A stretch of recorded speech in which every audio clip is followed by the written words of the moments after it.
మొట్టమొదట తేడాని మనం గమనించాల్సిన అవసరం ఉంది. జగన్మోహన్ రెడ్డి గారు ముఖ్యమంత్రిగా ఉన్న టైంలో రాజకీయం వేరు, పాలన వేరు అనేటువంటి విధంగా పరిపాలన సాగించినాడు జగన్మోహన్ రెడ్డి గారు. అంటే రాజకీయం వేరు, పరిపాలన వేరు. మీరు చూసారంటే మేడం, ఈ అనంతబాబు గారి కేసులో కానీ, అదేవిధంగా మా ఎమ్మెల్యే కోటమిరెడ్డి శ్రీధర్ రెడ్డి గారి కేసులో కానీ మీరు చూసారంటే, కోటమిరెడ్డి శ్రీధర్ రెడ్డి గారు నెల్లూరులో ఉన్నటువంటి ఒక ఎమ్మెల్యే, సాక్షాత్తు మంచి పవర్ఫుల్ ఎమ్మెల్యే, జగన్మోహన్ రెడ్డి గారికి అత్యంత సన్నిహితంగా ఉన్నటువంటి ఎమ్మెల్యే ఒకప్పుడు. ఆయన మాటలు కూడా మీరు విన్నారంటే మీకు తెలుస్తుంది. అటువంటి ఎమ్మెల్యే ఒక ఎండిఓ గారిని చిన్న మాటలు దూషణ చేశారని చెప్పని అరెస్ట్ చేసి జైల్లో పెట్టారు. ఇప్పుడు ఇది పరిపాలన. రాజకీయం అంటే ఏ విధంగా ఉంటుందంటే, దాన్ని కూడా మీకు ఎగ్జాంపుల్ చెప్తాను. రాజకీయం అంటే ఏ విధంగా ఉంటుందంటే, ఒక్కసారి ప్రభుత్వం అనేటువంటి ఒక వ్యవస్థ, పోలీసు వ్యవస్థ, మనం ఏదైతే ముద్దాయి అనేటువంటి ఒక అతను అభియోగం వచ్చిందో, అభియోగం ఇచ్చిన క్యాండిడేట్ మీద అభియోగం ఇచ్చినటువంటి వ్యక్తిని అరెస్ట్ చేసి, ఆ అరెస్ట్ నిబంధనలకి అనుకూలంగా అరెస్ట్ చేసి న్యాయ వ్యవస్థకి ఇచ్చేటువంటి సిస్టమ్ మాత్రమే ప్రభుత్వం చేస్తుంది, పోలీసు వ్యవస్థ చేయాలి. అది పక్కన పెట్టేసి రాజకీయ లబ్ధి కోసం, రాజకీయ ప్రయోజనాల కోసం చట్టాన్ని, న్యాయ వ్యవస్థ చేయాల్సినటువంటి పనులు కూడా మన చేతిలోకి తీసుకునేటువంటి పరిస్థితి ఈరోజు ప్రభుత్వాల్లో ఉంది. మీరు చూసారంటే, ఇప్పుడు ఈ గంజాయి కేసుని పెడుతున్నారు, లేకుంటే ఈ కోడ్ను కోసారని పెడుతున్నారు, కేసులు పెడుతున్నారు. ఈ కేసుల్లో ఎస్సీ ఎస్టీ మైనారిటీలని ఏ విధంగా బహిరంగంగా రోడ్ల మీద కూర్చోబెట్టి అధికారుల మీద కొట్టడం, వాళ్ళని నడిపించుకుపోవడం. ఏమి నడిపించుకుపోతున్నాం అంటే, మా దగ్గర పెట్రోల్ వెహికల్స్ లేవు అని చెప్పడం, సాక్షాత్తు డీజీపీ, హోమ్ మినిస్టర్ గా చెప్పడం అనేటువంటిది ఏ విధంగా ఉందో మనం గమనించాలి. ఆ తర్వాత ఈ మహిళల పైన, మైనర్ బాలికల పైన ఈ యొక్క దౌర్జన్యాలు, రేపులు, మర్డర్లు చేసినటువంటి వాళ్ళందరినీ కూడా ఏ విధంగా శిక్షిస్తున్నారో.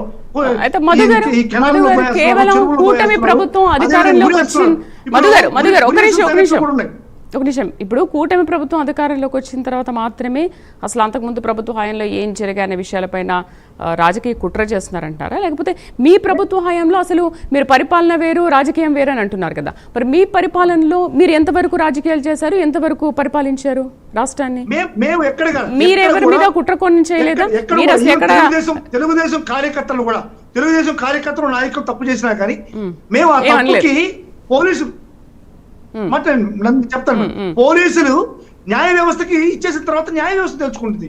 ఈ రోజు కూడా ఈ కేసులో ఏదైతే ఈ డోర్ డెలివరీ అంటున్నారు మర్డర్ కేసు, ఈ మర్డర్ కేసులో కూడా అనంతబాబు నాయుడు అరెస్ట్ చేసాం, పోలీసు వ్యవస్థ నుంచి అదే న్యాయ వ్యవస్థకి తీసుకెళ్ళాం. ఈ రోజు న్యాయ వ్యవస్థలో ఈ కేసు ఉంది. నేను చాలా క్లియర్ కట్ గా చెప్తున్నాం, జగన్మోహన్ రెడ్డి గారి తరఫున, వైఎస్ఆర్ కాంగ్రెస్ పార్టీ తరఫున మేము చాలా క్లియర్ గా చెప్తున్నాం. మా ఎమ్మెల్యే అయినా సరే, మా ఎమ్మెల్సీ అయినా సరే, మా మంత్రి అయినా సరే, సాక్షాత్తు నేనైనా సరే, న్యాయ వ్యవస్థకి లోబడి ఏదైనా తప్పులు జరుగుంటే మా పార్టీ కానీ, జగన్మోహన్ రెడ్డి గారు కానీ సపోర్ట్ చేయరు, ఎట్టి పరిస్థితుల్లో సపోర్ట్ చేయరు. ఈ రోజు ఉన్నటువంటి పోలీసులు కానీ, న్యాయ వ్యవస్థను కానీ ఏ విధమైనటువంటి ప్రలోభాలు పెట్టేటువంటి శక్తి జగన్మోహన్ రెడ్డి కానీ, వైఎస్ఆర్ కాంగ్రెస్ పార్టీకి కానీ ఉన్నటువంటి సపోర్ట్ చేయలేదు అని అంటున్నారు. సపోర్ట్ చేయకపోతే ఈ కేసు ఇక్కడ దాకా ఎందుకు వస్తుంది? ఇన్ని పరిణామాలు ఎందుకు జరుగుతున్నాయి? ఈ కేసులో కొత్త అంశాలు కానీ, కొత్త సాక్షులు కానీ ఎందుకు బయటకు వస్తున్నారు? మీరు సపోర్ట్ చేయరని అంటున్నారు. అంతకుముందు ఇంకెవరో ఒక టీచర్ కూడా ఎవరో విదేశాలకు వెళ్ళారు, చెప్పకుండా చేయకుండా, గవర్నమెంట్ ఉద్యోగం అయ్యి ఉండే, ఆయన ఏదో మీరు డిస్మిస్ చేశారు, అయిపోయింది. మరి అలాంటి చర్యలు ఎందుకు తీసుకోలేదు? అనంతబాబు పైన ఇంత సైలెంట్ గా ఎందుకు ఉన్నారు?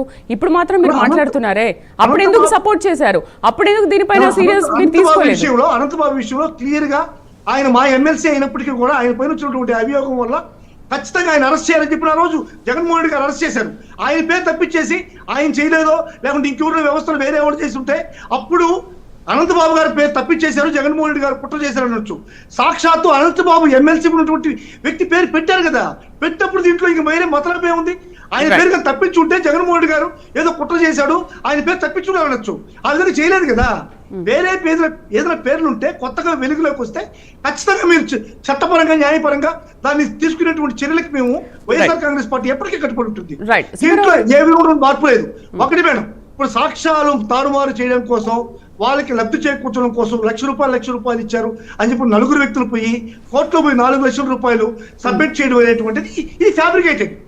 ఇది ఇటువంటి ఫ్యాబ్రికేటెడ్ విషయాలకి మేము సపోర్ట్ చేయము. ఇప్పుడు ఎవిడెన్స్ ఉన్నాయి కదా, క్రియేషన్ ఉందా? వీడియోస్ కానీ ఇచ్చినటువంటి నోట్లు కానీ రెడీ హ్యాండెడ్ గా పట్టుకున్నటువంటి పరిస్థితి ఉందా అనేటువంటిది లాయర్ గారు చెప్పాలి. అటువంటి పరిస్థితి అడుగుదాం సపోర్ట్ చేస్తుంది. ఏదో 4 వ్యక్తులు వచ్చి మాకు 4 లక్షలు ఇచ్చేస్తామన్నారు కాబట్టి మేము ఇచ్చేస్తున్నాము, కోర్టుకి మేము సబ్మిట్ చేస్తున్నాం కాబట్టి అనంతబాబు 4 లక్షలు ఇచ్చారంటే మాత్రం ఇది ఎవిడెన్షియల్ కాదు, ఇది ఫ్యాబ్రికేటెడ్ ఎవిడెన్స్. ఈ ఎవిడెన్స్ మాత్రం వైఎస్ఆర్ కాంగ్రెస్ పార్టీ ఖచ్చితంగా ఖండిస్తుంది. రైట్ సుబ్బారావు గారు, అయితే ఇప్పుడు సాక్షులను బెదిరిస్తున్నారు అన్న అనుమానం